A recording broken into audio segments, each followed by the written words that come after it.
Okay, so we're going to try this again. I've had so many complications, but I think I've got it all figured out. So informed consent is where we left off. The main reason that I like to talk about informed consent is because I want to stress to you that you are not responsible for obtaining informed consent. As the nurse, you are responsible for making sure that informed consent was obtained and signed and on the chart before they go for their procedure, because everyone will be in an uproar if we waste time by sending a patient to the OR, for example, gets down there and the paperwork's not in order and consent has not been signed. It would only be your fault in the sense that you gave a report and let a patient go for the procedure without verifying that informed consent was in order. The person performing the procedure is the one responsible for obtaining informed consent. Typically, that's the doctor or the primary provider. You are expected to witness that consent. If time allows, you need to go in the room with the physician, witness them obtaining consent, which includes explaining the procedure, the risks, the alternatives, and making sure that the family's questions are answered. If the doctor runs by and says, "Hey, will you grab the consent for me and get them to sign it? I just talked to them." Well, if you didn't witness it, then I suggest that you would go in the room and talk to the family and say, "Dr. So-and-so said he explained everything to y'all. Do you have any questions? Can you kind of tell me what y'all talked about?" When you're comfortable that they don't have any more questions and they understand, you could print the paperwork and have them sign it, and you can witness it and put it on the chart, flag it, so that when the physician has the chart in front of them, then they can include their signature as well. The nurse's general role is to print the paperwork and have it flagged and on the chart so that when the doctor swings by, it's there and ready. And so they can go ahead and sign it right then, and you don't have to do anything after the fact. The other role of the nurse is to clarify what the doctor explained to the family. If they have questions that you are not comfortable clarifying, or you really feel like they just don't understand, then it is your responsibility to notify the person who obtained the original consent that, hey, they really don't have a clue and they have a lot of questions, and I don't feel comfortable witnessing this consent because they just don't understand. Could you please come back? So that's where your role is in that. So who can give consent? Obviously, the parent or the legal guardian. So what if the parents are divorced? Then you simply ask, do you share custody? Are there any custody issues that I need to know about? And we ask that routinely. If you're in an emergency room situation, then that's just something that you need to remember to ask. Do they carry paperwork around proving they have sole custody? Probably not, but at least if there's a question or a problem, it will be pretty obvious. If one parent is shouting that she doesn't have a right, blah, blah, blah, then yeah, you're going to need to see paperwork before they can make decisions. Grandparents, boyfriends, no, not unless they have legal guardianship or written, it's in writing that they're able to make medical decisions for that child. In an emergency situation, we follow the same rules we would follow if it was you or I and we were unconscious and unable to give consent for something. If it's a child, we protect the rights of that child, we protect the life of that child, and we provide treatment as needed. We document all efforts to obtain consent from legal guardians, and if unable to obtain consent, we'll do what we need to do only in these situations. It would need to be an emergency in order to assume implied consent. So implied consent is when you weren't able to reach anyone to get written consent. So we're having to assume implied consent. if it is an emergency. So an emergency would be a situation in which somebody capable of making the decision decides that surgery or a certain treatment is definitely necessary, and the person to consent is not available. And by waiting, we could jeopardize the life or health of this person. And not only could they die, but they could end up with disfigurement. So even if it's the pinky and it got chopped off, and you have the pinky and want to sew it back on, and if we don't do it in XYZ number of minutes, then they're going to be disfigured for the rest of their life. That counts as an emergency, and we could assume implied consent if we were unable to get in touch with anyone. So that is under Louisiana law, and that, you know, we all, not only children, the medical community would assume implied consent in emergency situations. Now, Louisiana law does allow minors to consent to their own treatment for drug abuse and sexually transmitted diseases. They cannot refuse treatment if they are less than 18 years old. They can disagree or, you know, not agree with the treatment, but they cannot legally refuse treatment until they are 18. Now, parents and legal guardians have the right to refuse care for minors, but if they refuse care that in turn would endanger the kid's life or health, that's a problem. Who does that? Who would do that? If they do that, then we can step in and say why and investigate that further, and the government has the right to assume care for that child if need be. The state does not have a specific law that addresses, you know, can a minor get a prescription for birth control or, you know, contraceptives? They can get treatment for drug abuse and STDs, but they can't legally get treatment by themselves for contraceptives. And we also do not have a provision stating that minors can consent to mental health services without an adult present. So that's two issues currently for Louisiana.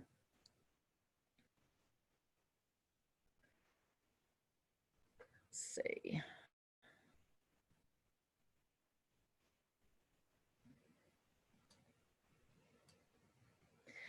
So the Louisiana Children's Code states that when it comes to certain situations, we have the ability to withhold care or withdraw care without it being considered murder, and without it impinging on the child's right to life. So the code reads like this: any child shall be, let me rephrase that, sorry. No child, including any infant born alive, shall be denied or deprived of care by the parents or anybody else when that care is needed to save their life, except. So that first paragraph, no kid can be denied life-saving care, except, number one, if they are in a profound comatose state and have no reasonable chance of recovery, then the parent and physician can discontinue life support systems and medical treatment and let nature take its course. Number two, if they suffer from a terminable and irreversible condition, then we could withdraw life-sustaining procedures.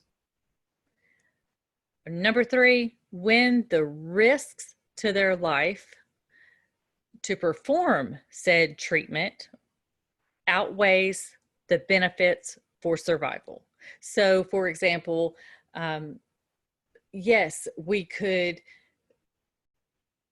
go do this heart surgery on this patient, but will they ever wake up from their brain damage state, even if we fix their heart? If the answer is no, then, and the risk of doing the heart surgery is substantial, then does the surgery risk outweigh the potential benefit for the child? So there are detailed laws in Louisiana that support decision making when it comes to these situations. Emancipation is another issue. If a child is under 18 but over 16 in Louisiana, then there are a few ways that they could go about becoming emancipated. Emancipated meaning they are not treated as a minor anymore. So emancipation for those younger than 18 years of age can only be obtained by a court order or by virtue of marriage. If two minors get married, they are suddenly emancipated at that point, and they get divorced, or one of the partners dies, their emancipated state will remain. Just because a girl gets pregnant before she's 18 years of age does not automatically mean that she is emancipated at all. Yes, she is the mother of the child, and she has full legal authority to make decisions about the child that is hers, but she is still a minor and is not considered emancipated. So a court order could be for limited emancipation or full emancipation, depending on, number one, the judge has to agree that there is, good cause. There is a reason why this child would be better off in an emancipated state.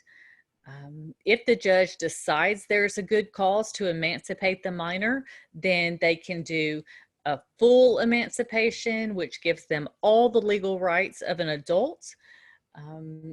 Or they could do a limited emancipation, which just gives them certain rights until they are of legal age. There's also a third way. Here you have limited emancipation by authentic act.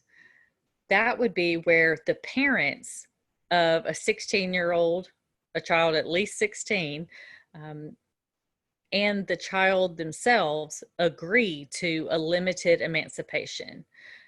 So there are still certain aspects of being a minor that will stay in place, but they agree, hey, I don't want to live here anymore, or whatever the situation is. It does not have to go between a judge, but it must be signed in front of a notary. And that would be sufficient for a limited emancipation when both parties agree. As far as goes, this brings us to things such as Jehovah's Witness, or any other religion that maybe doesn't believe in vaccines or this or that.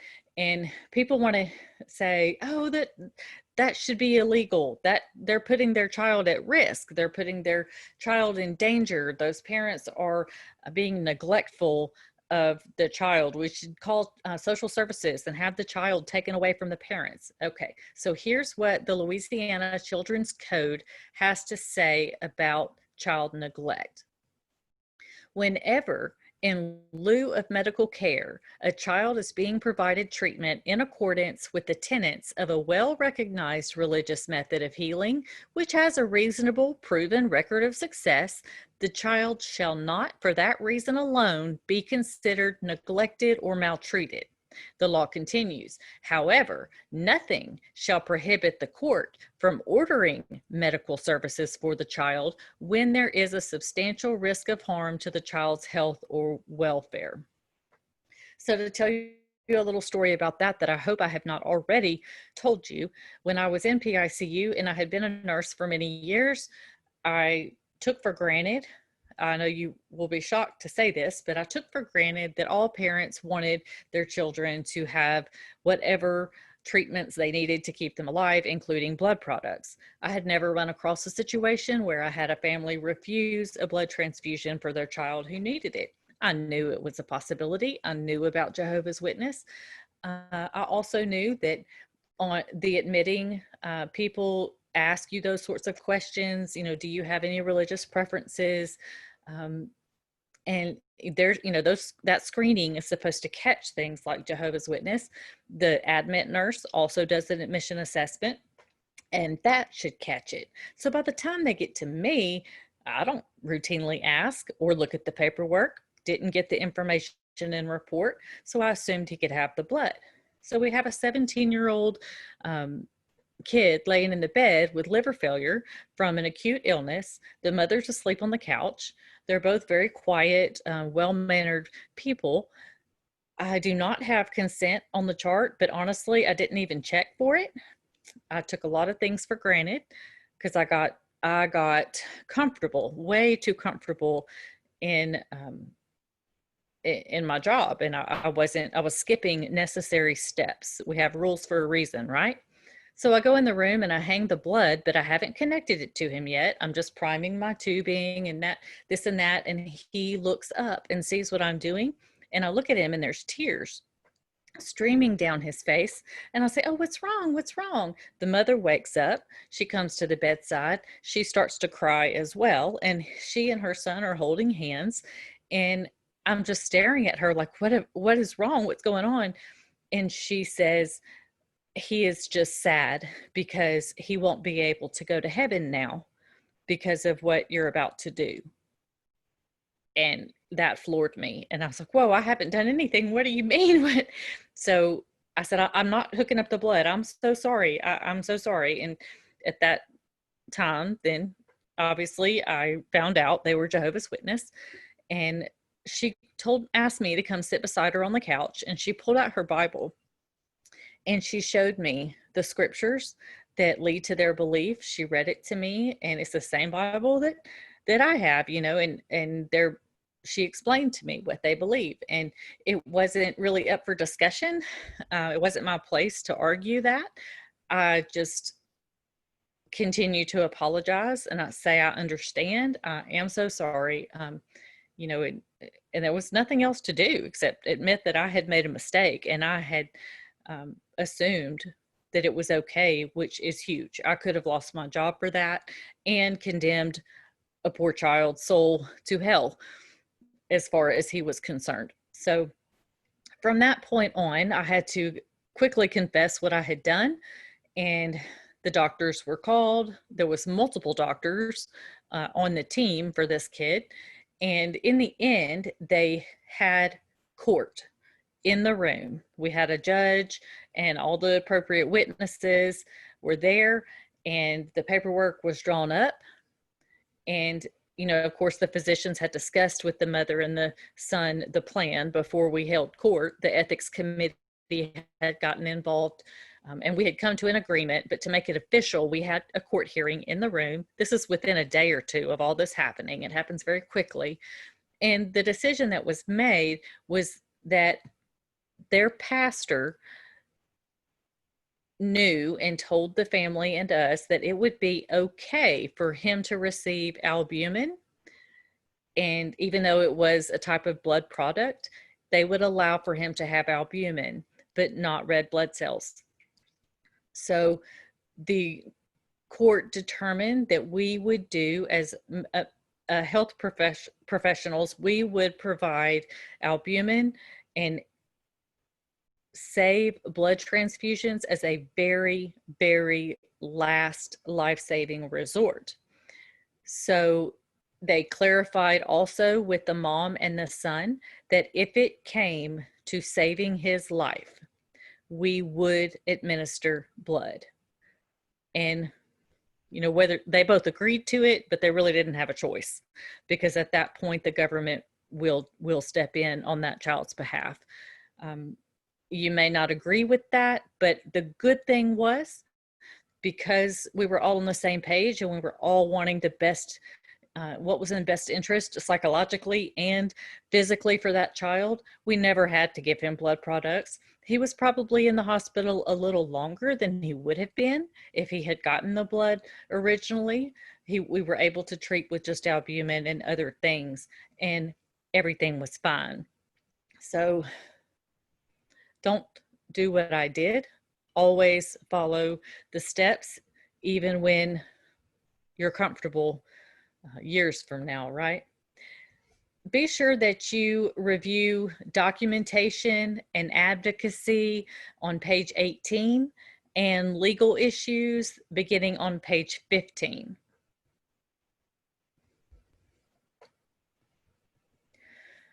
All right, the nurse's role, chapter 2. So this is going to go a little bit more quickly. Here I have some different pictures of notable nurses from our past, and I provided a link for 2 of them. Of course, everyone knows Florence from her role in the Crimean War when she helped the British soldiers, and she's well known for her proactive approach with infection control and all of the things that she is famous for. But there's also Clara Barton. Clara Barton was known for her work in the Civil War.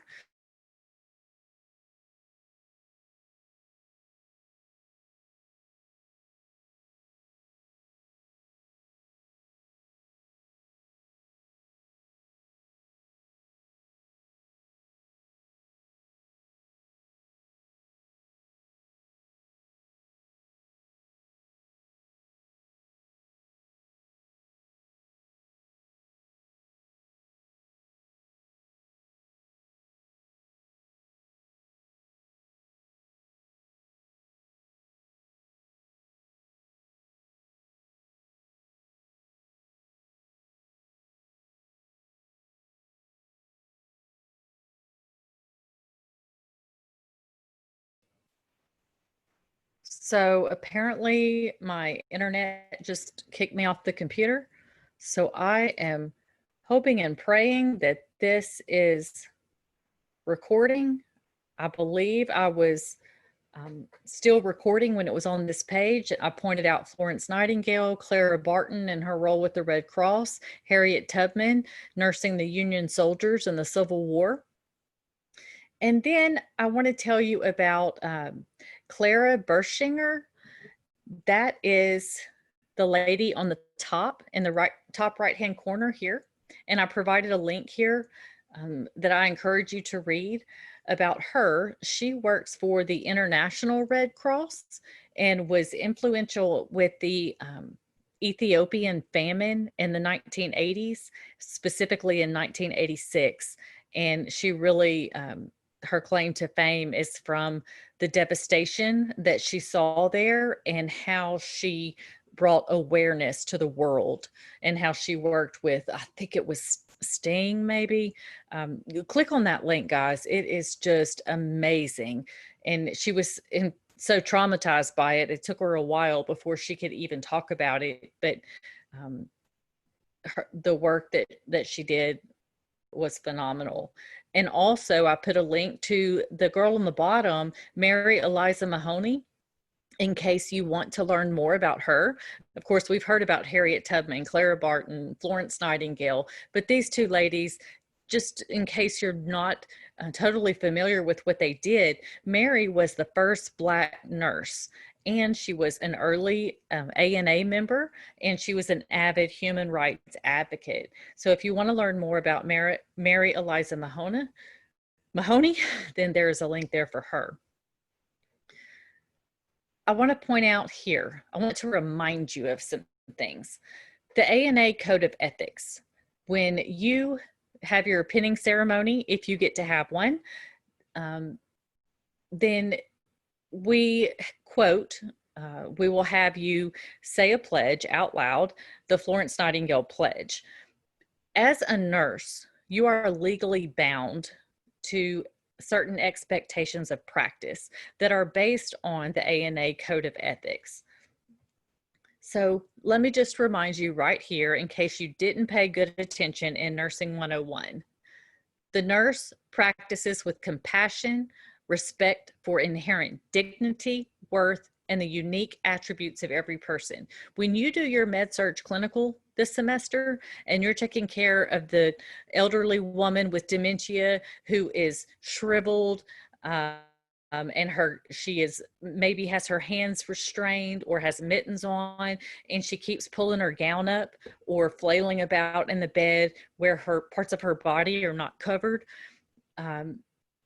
When you look into her eyes or you see that she has pretty facial features and you think to yourself, man, I bet she was pretty when she was younger, please remind yourself that she is a human being. She is a mother. She was a professional worker. She was a full-time homemaker. She was a wife.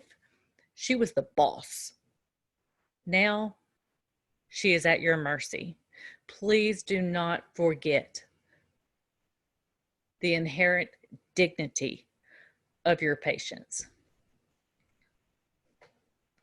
The nurse's primary commitment is to the patient, whether an individual, a family, a group, a community, or a population. We have a commitment to all of these things, and that's why I think belonging to an organization such as SNA or LSNA or your district association is so important, because it shows the community who we are, what our commitments are, and how we can help them. The nurse promotes, advocates for, and protects the rights, health, and safety of the patient. So we don't only need to be advocating for the rights of us as nurses. I mean, come on, what are we there for? We're there to promote and advocate for and protect our patients, our communities, not just ourselves. That gets on my nerves. The nurse has authority, accountability, and responsibility for nursing practice, the decisions they make, and takes action consistent with obligation to promote health, et cetera, et cetera. So on our clinical tool in pediatrics, the thing that gives my students the most unsatisfactories is a vague section where you're trying to figure out what I'm talking about. There's a sentence that says, takes responsibility for own learning. And there's a few other things there, but having that responsibility and accountability, if you don't know, you look it up and you make an effort to understand. And I want that to be evident starting now in clinical and through the rest of your career. Things change at such a fast pace now. You have to be in a state of continual growth. And the nurse owes the same duties to self as to others, including the responsibility to take care of yourself. Of course, if we get burnt out and we don't continue our professional growth, then we're no good to anyone. The nurse maintains and improves the ethical work setting, environment of the work setting, and conditions of the employment that are conducive to safe. So of course, we're involved with our policies and procedures as it comes to ethics in the hospital. In all roles, we help to advance the profession through research and scholarly inquiry. So that can just be doing your part when we're doing, when the latest research reminds us that the vial tabs on the vials are just dust covers and that you've got to alcohol them off. Do your part to educate your coworkers and your classmates that may not have known that, because I promise you the faculty didn't know that until we read it in that book and researched it a little more. But sure enough, it's been there forever. We have to take responsibility to appreciate the research, participate in the studies, and share that information. The nurse collaborates with other health professionals and the public to protect human rights, promote health diplomacy, and reduce health disparities. I'm not a public health nurse, but by God, if I was, I do my part in pediatrics to reach out and touch the public health of children in our areas because of those health disparities. I can't sleep at night because of the health disparities in our area. And I don't have to work for the health department to be aware of those disparities and to try to make a difference. Then this one goes on to talk about maintaining our integrity. And, you know, I encourage you to go over all of these things closely when you are studying, and really think about what it means to you in situations you may have been in before. So this slide is going to show us a few different images here of pediatric nurses. So at the top, we have a pediatric nurse in a clinic setting. And what is she doing? She is measuring the head circumference of an infant. We measure head circumferences on all children until 2 years of age and plot that on the growth chart along with their height and weight. When they come in the hospital, we do these measurements, and at every visit to a clinic, whether it's a well check or a sick check, and all of those occurrences should be plotted on the growth chart and should follow a trend, and we will be talking more about that later. And then in the bottom right corner, you see a nurse in an ICU setting with an adolescent boy who is intubated, has multiple lines and multiple IV fluids. What other settings can you think of that pediatric nurses may work in? So we've got clinics, we've got hospital settings such as the ICU, we've got home health settings. Here we have a mother who is suctioning her child who has a trach and may or may not be vent dependent. And the mothers or the caregivers have to be competent on caring for that trach site, the inside. They have to be able to change the different components of the trach. They have to be able to handle emergencies if the trach comes completely out before the child is allowed to go home. There are also nurses who work at facilities such as it's like adult daycare, but it's for children. We have at least 2 that I know of locally, one in Bossier, and we have 3, 2 in Shreveport. They're both off of Burke Coons, and one in Bossier. And they take care of children with special needs whose parents still have to work. And the children benefit from socialization, speech therapy, physical therapy, occupational therapy. They have full-time nursing care at these facilities, as well as places like Holy Angels. So when you work in a hospital, like I said before, you may take care of children through your role in the emergency department, through your role on the Peds floor, the PICU, the NICU, the nursery, labor and delivery, the GI lab. Many, many places that you work, you may come in contact with a child.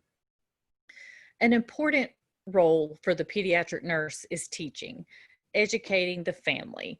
When you are in front of a child and a family, that is your opportunity to share knowledge, to clarify misunderstandings, or to identify gaps in knowledge. That's your chance. And if you miss it, who suffers?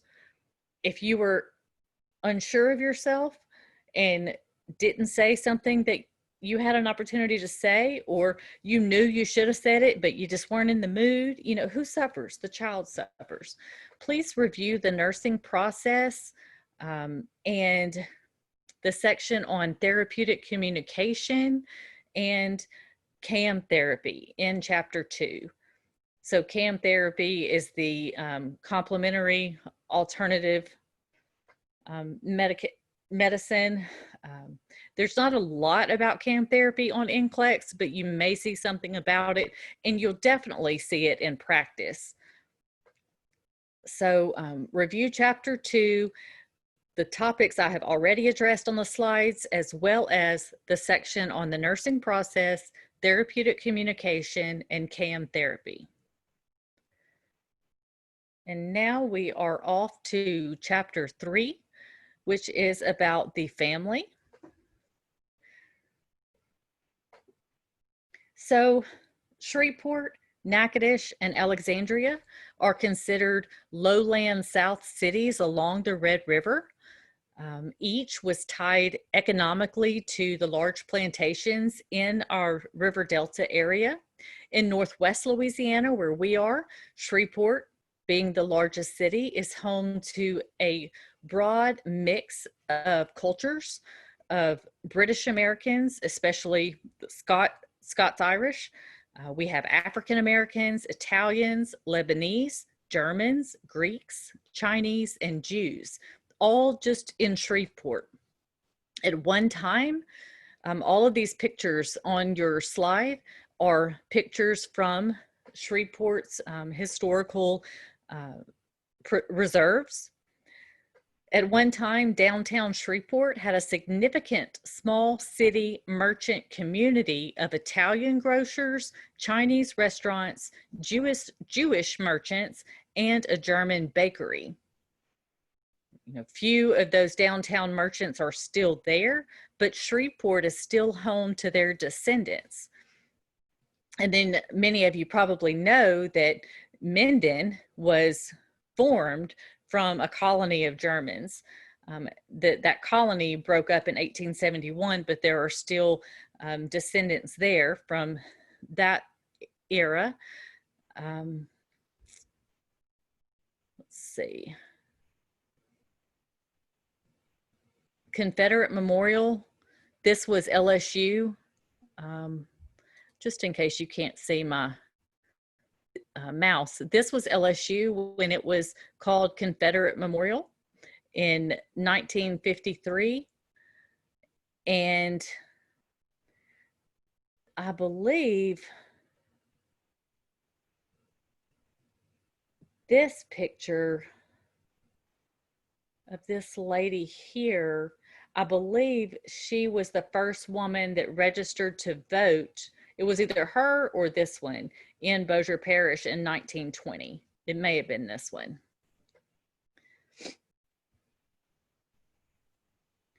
Then here at the top of your screen on the left-hand corner, you've got Big Hand Johnson, who went on to be a big-time football player at Grambling. You have a picture here of Plain Dealing High School in 1953. Here we have the Barksdale Officers' Wives Club.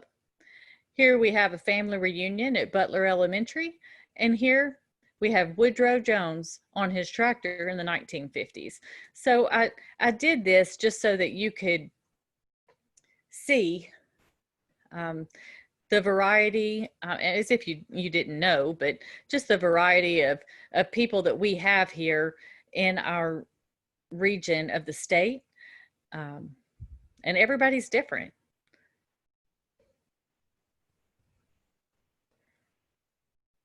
So since everybody's different, let me tell you the truth about the American family.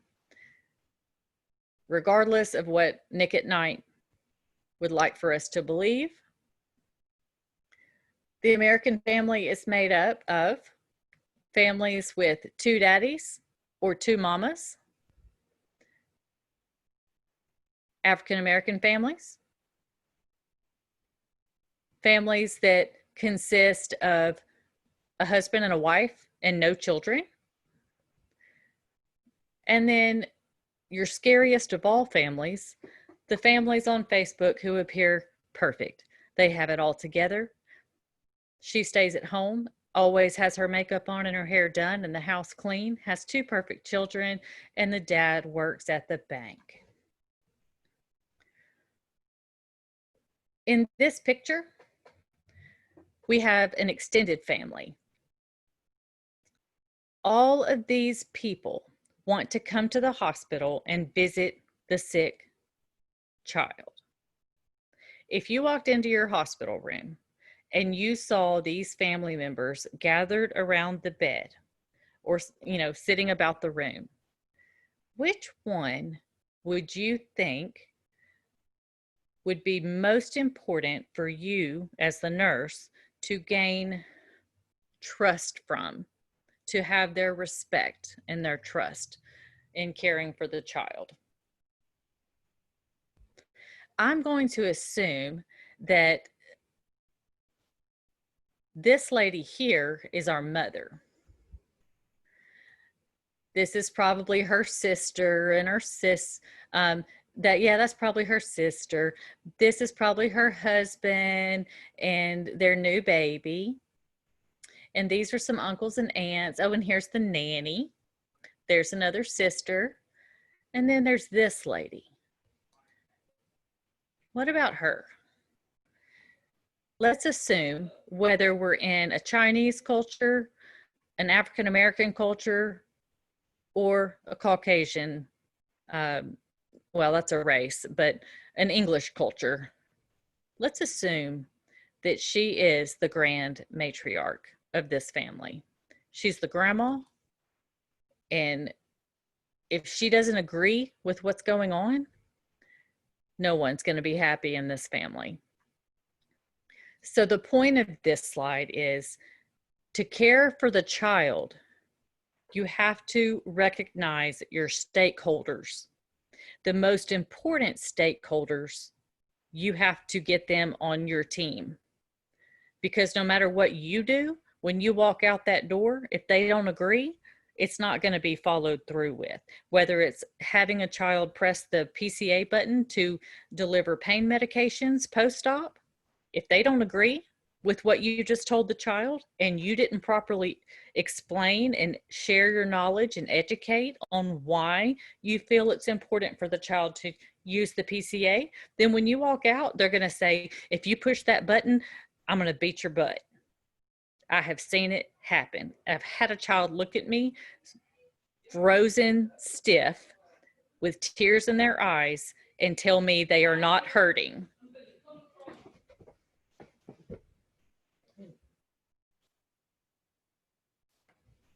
Speaking of families, I don't know what you just heard, but it got worse after I muted myself. I promise you that. Anyway, we can't take care of kids if we don't know how to include the families, and if we don't know how to buddy up to families even when we might not care for them. It is part of what we do. So if we have the parents on our side, we will find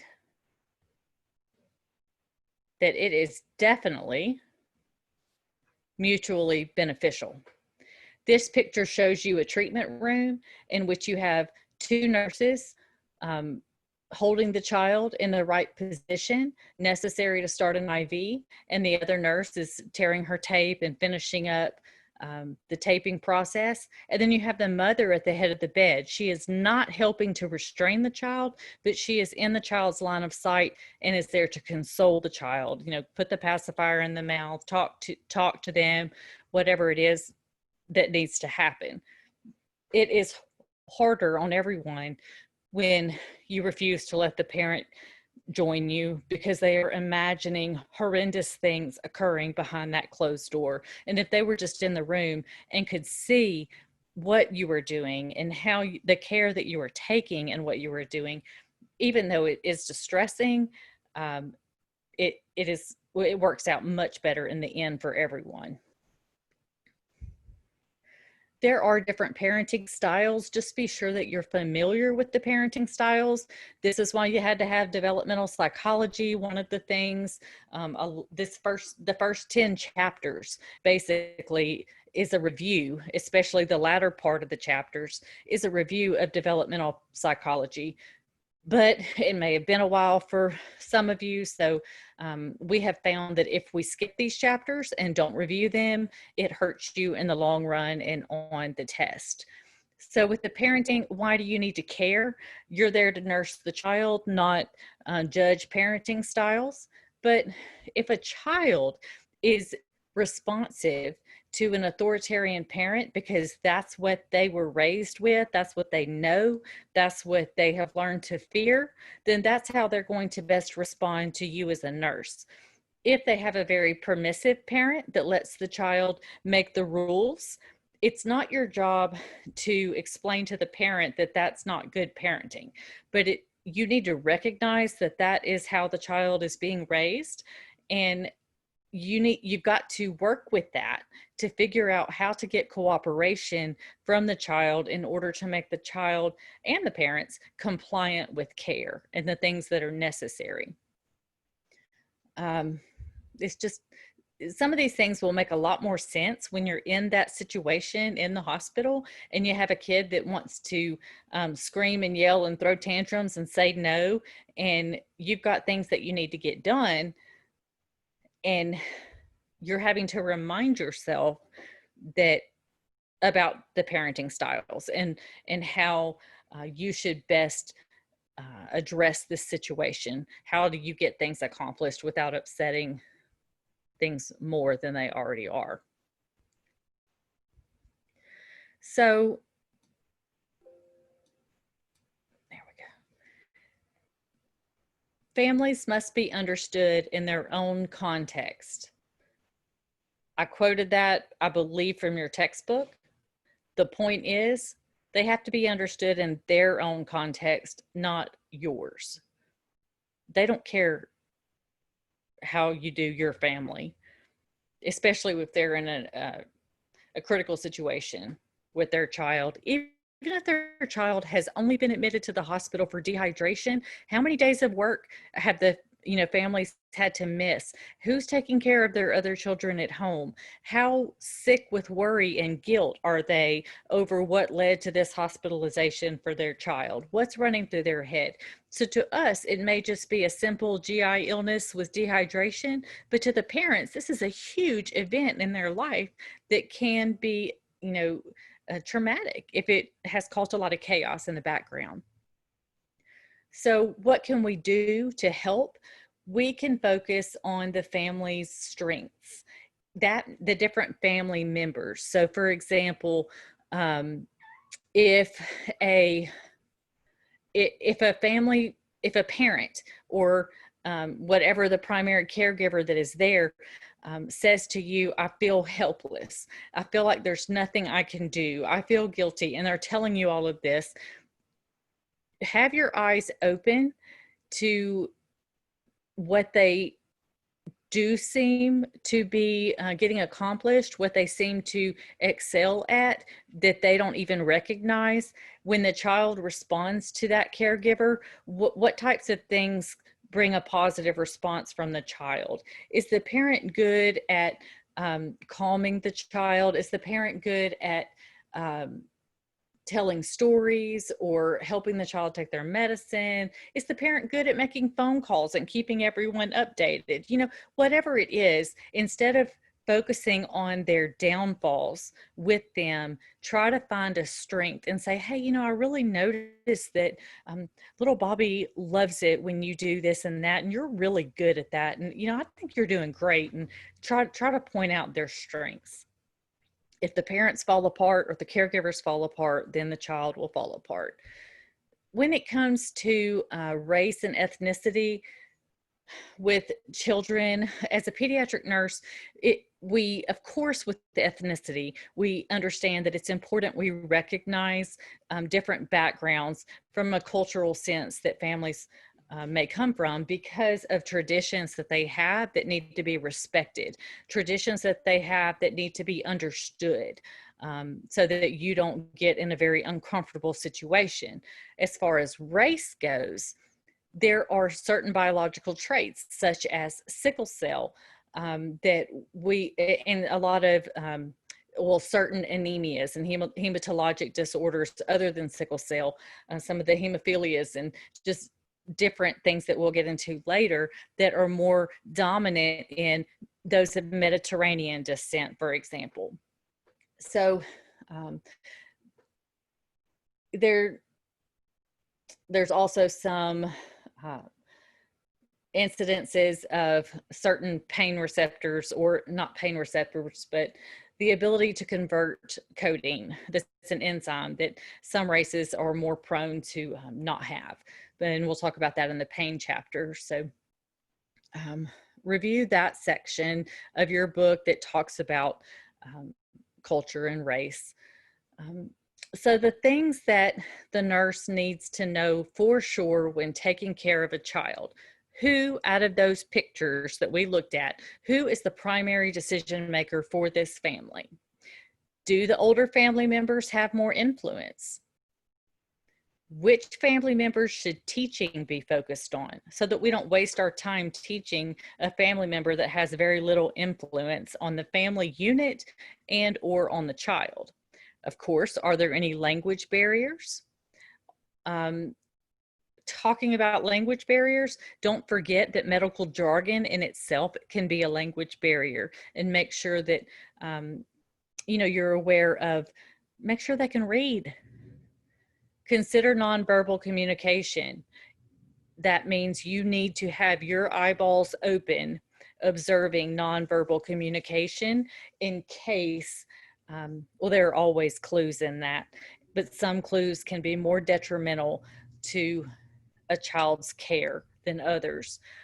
You need to recognize, are you supposed to shake their hand? Are you supposed to touch or don't touch? In a lot of some certain Middle Eastern cultures, I even had a physician once that we'd hold out our hand to shake his hand when he was new, and he would just keep his hands folded in front of him and wouldn't shake hands back, and it was awkward. There are just certain things that we would need to know like that. And it's helpful to talk about past, present, or future orientation when you think of certain groups of people. But on the other hand, those are big generalizations. Some groups tend to be labeled as past, present, or future oriented. And maybe it's true and maybe it's not. I find it better to make my own determination on an individual basis on orientation. And the best way to figure that out is over time and conversation and observation. And as far as cultural health practices go, so you've got anything from Catholicism to cultural situations that strongly believe in other types of I can't think of the word, but maybe some other type of jewelry that is worn, or just an object, whether it's a statue type thing, some type of object. Many cultures believe strongly in methods of healing that involve touch. And then, some cultures, maybe it just comes down to prayer, but prayer in itself has such a wide range, whether it's walking in, as we did last semester. I had a student walk in and then walk out quickly and come to me just totally freaked out because, oh my gosh, I interrupted. I walked in the room and the mother was on her knees on the ground doing her prayers, and I interrupted, and I didn't know. And so whether it's, ritualistic prayers in that format where they face a certain direction and it has to be at a certain time of day, or their belief in prayer is so strong that they believe if we all hold hands and believe hard enough and pray hard enough that their child will be miraculously healed. And when that doesn't happen, they blame you because you must be the one that didn't believe. Yes, that's happened.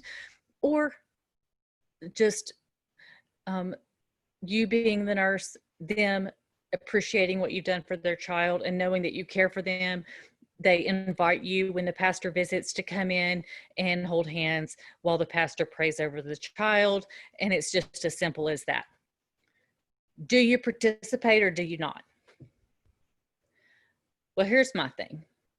It's important, whether it's massage, aromatherapy, the rosary, or prayer, it is that family's belief that those things will contribute to the healing and well-being of their child. If they ask you to be present for that, whether you share their belief or not, if you say no, who is it going to hurt? They're not asking you to worship the devil with them. They're asking you to be a part of their their belief system just for a moment for the benefit of their child. You don't have to close your eyes and pray if you're an atheist. You don't. No one's going to make you. But you can stand there and hold their hands in support of what they believe. Just something to think about, guys. I'm sitting here trying to sway you right now. All I'm trying to do is, I'm not saying you're wrong because you're an atheist, or you're wrong because you're a Catholic, or you're a Jew, or whatever. I'm saying there are a lot of people out there with a lot of different beliefs, and none of it is about you. It's about the kid.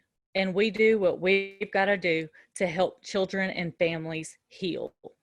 Unless what they're asking us to do is going to hurt the child, or unless they are wanting to do something that is going to hurt the child. Our role is to recognize and support their belief systems. So I did not change this slide. So how about we delete this slide, all except for the part, skim chapters 4 through 10 for next week. The rest of it, don't worry about. I just totally forgot about this slide. So I will start working on chapters 4 through 10 and talk to y'all later. Goodbye.